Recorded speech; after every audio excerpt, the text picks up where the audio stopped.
بسم الله الرحمن الرحيم الحمد لله رب العالمين وصلى الله وسلم وبارك على عبده ورسوله نبينا محمد وعلى آله وأصحابه أجمعين ود تملكاتوቻችን السلام عليكم ورحمة الله تعالى وبركاته እንግዲህ ረመዳን ጾማችሁ ርቀት እንደሄዳችሁ ታውቃላችሁ ረመዳን የአላህ ወር ነው ከአላህ ወራቶች መካከል አንዱ ነው ያው የጊዜ ጉዳይ ደግሞ መጀመሪያና መጨረሻ አለው ቀናቶቹ እየነጎዱ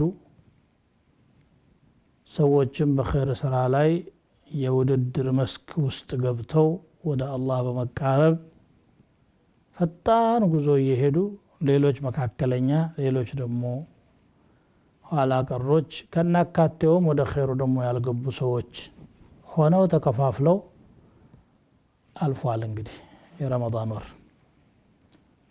አሁን የማስታውሳችሁ ፈጠን ያለ ኸይር ስራ እየሰራችሁ የነበራችሁ ወንድሞችና እህቶች አላህ ይቀበላችሁ መካከለኛ የሆናችሁም አላህ ይቀበላችሁ ጨመር አድርጉ ሰነፎች ካላችሁ ያንዳንዳችን ራሳችንን እናውቃለንና አላህ ጋር የምናደርገው ግንኙነት በወርሃ ረመዳን ብቻ የታሰረ አይደለም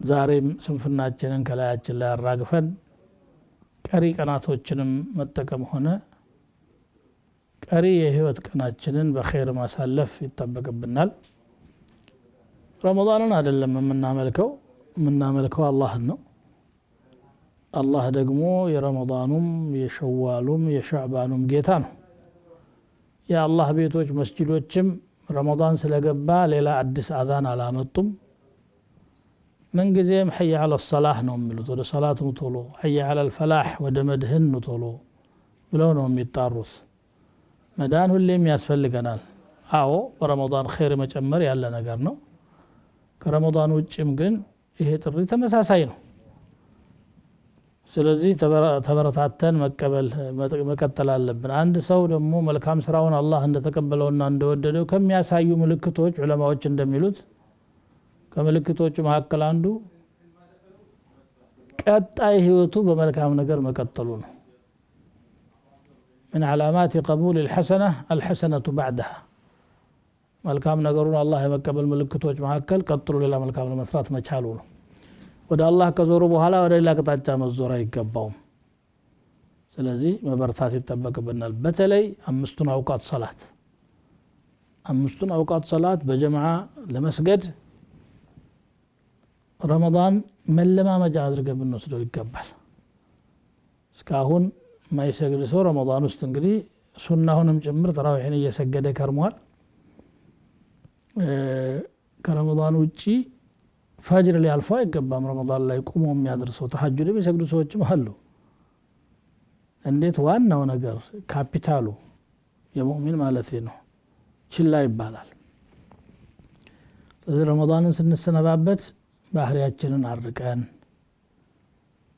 ምላሳችንን ዚክር አለማምደን አካላችን ወደ መስጂድ መመላለስን ወደ ዒልም ቦታ መመላለስን አለማምደን ኸይር ነገሮችን ሰደቃ መስጠት ዝምድና መቀጠል ወላጆችን ማስደሳት ድሃን ማገዝ ተለማምደን ሰንቀን እንድንወጣ ነው የኸይር ፍቅራችን ጨምሮ እንድንወጣ ነው የሚፈልገው አልহামዱሊላህ እንግዲህ ሁሉም በያቅሙ ደፋ ቀና ሲል ቆይቷል አላህ ይቀበላችሁ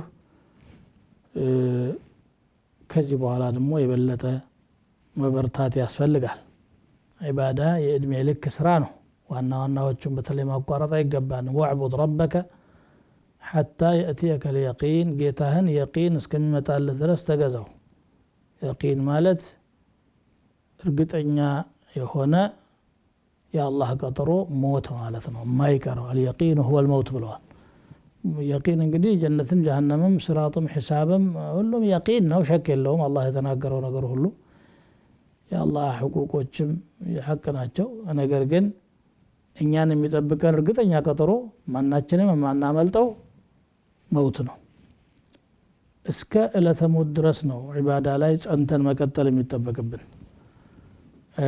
ነብዩ ሰለላሁ ዐለይሂ ወሰለም አንድ ነገር ከጀመሩ እስከ ወዲያው ነበር የሚቀጥሉበት። ካነ ኢዛ ዐሚለ ዐመለን አስበተሁ ይላል። አስበተሁ ማለት ያጸኑታል፣ ጠንከር አድርገው ይተክሉታል ማለት ነው። ይሄ ነው የእሳቸው መንገድ። በሌላም በሐዲታቸው ሰሃቢዩ ሲናገር ነብዩ ሰለላሁ ዐለይሂ ወሰለም እንዲህ ብለዋል ይላል አሐቡል አዕማሊ ኢለላሂ አድወሙሃ፣ ከስራዎች ሁሉ አላህ ዘንድ በጣም ተወዳጁ ይበልጥ የዘወተረው ነው። መርቀን ሲሉ የሚሰራ ሌላ ጊዜ ችላ የሚባል መሆን አይጠበቅበትም ማለት ነው። ኩኑ ሊቀቡል ልዓመሊ አሸደ እህትማማ ምን አልዓመል ነፍሲህ ይሉ ነበር አሊ ብን አቢ ጣሊብ ይላል። አላህ ስራችሁን እንዲቀበል ከስራው የበለጠ ልትጨነቁ ይገባል። አላህ ተቀብሎት ይሆን ምን ቦታ ደርሶ ይሆን ብሎ ማሰብ፣ አላህ እንዲቀበለው ደግሞ ማድረግ ያለብን ምንድነው? ተጅዊዱል ዐመል፣ ስራውን የበለጠ ማሳመር ነው። ኢኽላሳችንን በየጊዜው ሙራጃዓ ማድረግ ይፈልጋል። ከኢኽላስ በዘለለ ደግሞ አሰራሩንም እንግዲህ ሰላት ከሆነ አቋቋሙን፣ ጠሃራውን፣ የሚደረጉትን ዚክሮች ነብዩ ሰለላሁ ዐለይሂ ወሰለም ያደርጉ የነበረውን ነገር ነው እየሰራሁ ያለሁት የሚል ማሰብ ያስፈልጋል። ሰላት እንደ ስፖርት ጧጧ አርጎ ዱብ ዱብ ተብሎ የሚከድ አይደለም። ወደ አላህ ነው ኢቅባል የምናደርገው። አላሁ አክበር ማለት አላህ ከሁሉም ነገር በላጭ ነው ማለት ነው። ከአላህ በላጭ ምንም የለም፣ የሚወዳደርም የለም በመሰረቱ። ለዚህ ነው አላህ ከቢርም ነው አክበርም ነው። ከዚህ አንጻር እንግዲህ ረመዳንን ስንሰናበት የተሻለ ባህሪ ተላብሰን በተሻለ ደረጃ ከመጥፎ ነገር ተላቀን ኢማናችንን አጠንክረን ተጨማሪ የዲን እውቀቶችን ቀስመን ነው መውጣት ያለብን። ከዛም በኋላ የኢማን ማጠናከሩን ጉዳይ መቀጠል፣ እውቀትን ፍለጋውንም መቀጠል ያስፈልገናል። የሆነ አመታዊ ክብረ በዓል ብቻ አይደለም ዒባዳ የሚባለው ነገር፣ የእድሜ ልክ ስራ ነው። ደግሞ ቀለል ቀለል ያሉ ነገሮች እኮ ነው አላህ ያዘዘን። እኛ ያው ስንፍናችን ካልከለከለን በስተቀር ከሰው አቅም በላይ የሆነ የሰውን አቅም የሚፈታተን ነገር አላህ አላዘዘንም። ሰላት 5 ደቂቃ 10 ደቂቃ ውስጥ የሚጠናቀቅ ነገር ነው አንድ ሰላት የሚባለው። ሙሉ እንግዲህ የቀናችንን ሰዓታት በዱንያችን ላይ ያሳልፈን ከዛም አልፎ ተርፎ ለዱንያችንም የማይጠቅመንና ለዲናችን የማይጠቅስ ነገርም እንሰራለን ያው ሰዎች ስንባል። ይበልጥ ግን ለእድሜው ልንሳሳለት ይገባል። ይቺ ረመዳን የመጨረሻ ረመዳናችን ልትሆን ትችላለች። ይቺ ካለቀች በኋላ ሌላ ረመዳን የማይጠብቅ ሰው አሁን ጠንክሮ ይሰራል። ረመዳን ከወጣ በኋላም ሓሉ በዛው መልኩ ይቀጥላል። አዛን ሲባል መስጂድ መገኘት፣ ሰደቃም ልምምድ ማድረግ። በትንሽ ነገር የማይለግስ ሰው ብዙ ነገር ቢያገኝም አይለግስም። ሰደቃ የሚሰጠው ስለተረፈ አይደለም። ትርፍ የሚባል ገንዘብም የለም በመሰረቱ። ሰው ገንዘብን ይወዳል፣ አላህ ያውቃል እኮ ኢነሁ ሊሑብ ልኸይር ለሸዲድ ይለናል። ለገንዘብ ፍቅር ብርቱ ነው ይላል። ያንን ብርቱ ስሜቱን አሸንፎ ነው እንግዲህ ሊላህ ብሎ የሚሰጠው። الشيطان يعدكم الفقر ويأمركم بالفحشاء والله يعدكم مغفرة منه وفضلا والله واسع عليم። ሸይጣን ድህነት ይዘትባችኋል፣ ትለግስና ያልቅብሃል፣ ትሰጥና ትደህያለህ ይላል። ወከዘበ ዋሽቷል። ወላሂ በመስጠት መደህየት የለም። ጀርቡት እስቲ፣ ትንሽ ነገር ስጡና ታዩታላችሁ። ሰው በመስጠት የሚደህይ ቢሆን ኖሮ ብዙ ሰደቃ የሚሰጡ ሰዎች ይደህዩ ነበር። በመሳሳት እንደውም ሊደህይ ይችላል። ወላ ቱልቁ ቢአይዲኩም ኢላ ተህሉካ የሚለው እኮ እጃችሁን ለጥፋት አትዳርጉ ማለት በንፉግነት ነው ተብሎ ተፈስሯል። መከልከል ማለት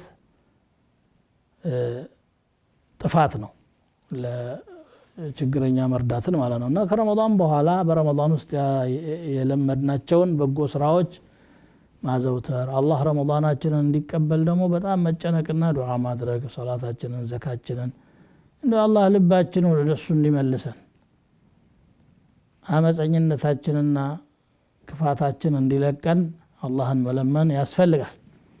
ትግል ነው ደግሞ ከራስ ጋራ ሰውን ታግሎ ሊጥል ይችላል ጡንቻውን ያፈረጠመ ሁሉ ራስን ታግሎ ማሸነፍና አላህ በሚፈልገው ቀጥ ማድረግ ትልቅ ጂሃድ ማለት እሱ ነውና በዚህ ላይ እንበርታ። እንግዲህ ረመዳን ያዘውን ይዞ ሲሄድ እኛ ደግሞ አቅዋ ኢማናን ወአስደቀ ሲለተን ቢላህ በጣም ኢማናችን የበረታ ከአላህ ጋር ያለን ግንኙነት የጠነከረ ሆነን ነው መውጣት የሚገባን። ጀዛኩም ላሁ ኸይራ። ወሰላሙ አለይኩም ወረሕመቱላሂ ወበረካቱ።